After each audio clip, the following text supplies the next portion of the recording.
call everything blasphemy, and then UK has had its share of it, with certain plays which I don't want to get into it. But my point is, we have to be very careful. Maybe there just needs to be more debate and more, opportunities to discuss it with those individuals to see where they've gone wrong. I mean, among other things, that's one of the things, yes. All right, okay. Just one more. We're talking about arts and all those great things. Now, a few years ago, 1999, the Victoria Royal Albert Museum did actually do quite a lot of work in terms of celebrating 300 years of the birth of Khalsa. And there's also lots of things in museums. There's exhibitions that happen. There's a lot of artifacts that are spread across different countries, aren't there? Mm-hmm. I wonder if there's an opportunity for almost like documentaries to be done to help, capture. Yeah. Again, I wonder if there's an opportunity for documentaries to be built, put together to maybe capture that information, to catalogue it. Well, there definitely is, but I think one thing we have to be very careful of. We have just started doing these things in last 15 years, more so in last 10 years. Some of the Sikhs have gotten very interested in the arts world and documentary and filming and artifacts and all sorts. So in fact, I'm involved with another project where we're setting up an online digital library of anything and everything related to Sikhs and Punjab. But we have to be very careful about one thing. A lot of the information and a lot of the artifacts are being presented as Sikh things or Sikh artifacts or Sikh paraphernalia, but they actually have very little to do with the Sikhs. Just like we talked about in the movies, there is this sort of a different agenda going on and things being misrepresented.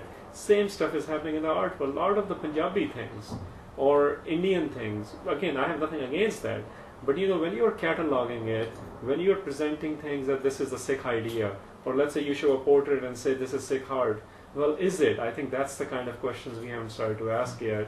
And a lot of the Indian, South Asian, Punjabi things are being presented as Sikh art, and we have to be a bit careful about that. Again, this happens in the beginning. We are just starting out in these things, but as we develop expertise in it, and as we have more people who are looking into these things, we need to start sort of differentiating them as well. I think one of the disturbing things for me was I saw quite a famous art critic who was actually at the Imperial War Museum, and he was actually standing in front of a picture of a Sikh soldier, happened to be somebody who took part in, I think it was in World War II, and he looked around at the picture and he said, I don't know who he is, and I thought that was first of all ignorant, first of all because he was doing it on national TV, and secondly I thought, you should really know better than that to do that kind of thing. So in a way, it isn't necessarily about art that we've got as Sikhs, but it's also about images and looking at different museums where there have been historical recordings of what's actually taken place. If you go, for example, to Osborne House on the Isle of Wight, which happened to be the residency of Queen Victoria, there is the Durbar room there, and there are pictures of Maharaja Dalip Singh that she did in watercolours, and she used to actually quite adore that particular individual in terms of feeling quite close to him. So there are other locations where other documentation and other artifacts have been catalogued, and I think it'd be quite useful to include that as well. Different interpretations. There are efforts underway. There are few good organizations which have popped up and who are looking into these things in a more diligent and serious manner, rather than just something you do one time and you move on as a romantic gesture.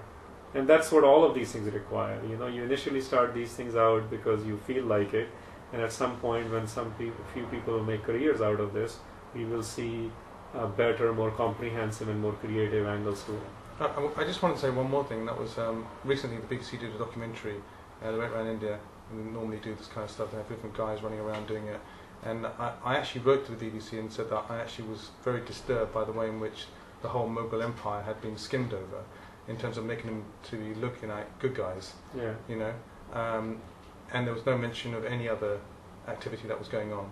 And and I know that one of the most important aspects of their reign was the fact that their demise.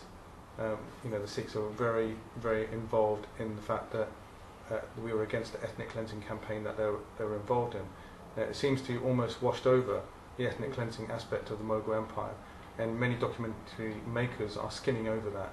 I find that quite disturbing. Well, again, every director and producer is going to have their own lens, and they're going to have their own funding sources which dictate what you show. But I agree with you, there are lots of disturbing things going on, and recently in Canada there was a documentary where whole of Sikh community was portrayed as terrorists.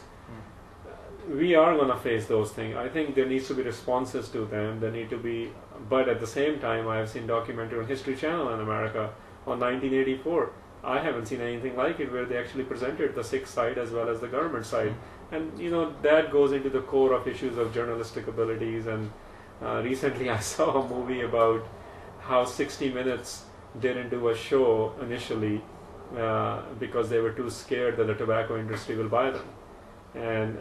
So I think organizations, media outlets, we all have our own shortcomings, we have our own agendas, but I take those opportunities when we don't like something, we should either campaign against it or come with a better alternative and make it available to public so your viewpoint is also heard or seen. I think otherwise we just get upset and frustrated, and sometimes we don't know how to respond, and the responses sometimes become very ugly.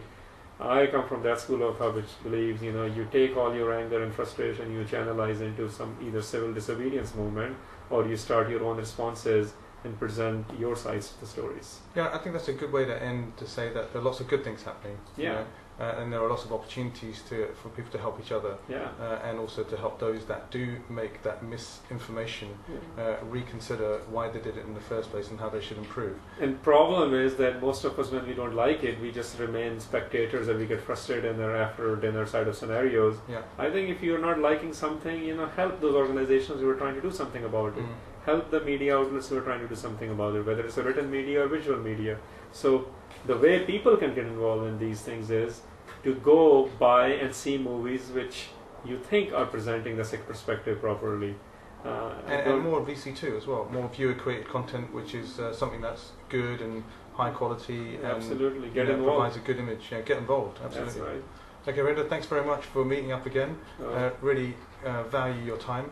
Wish you all the best on your world tour that you'll continue to do, and we'll hopefully catch up with you sometime. Thank you. Thanks.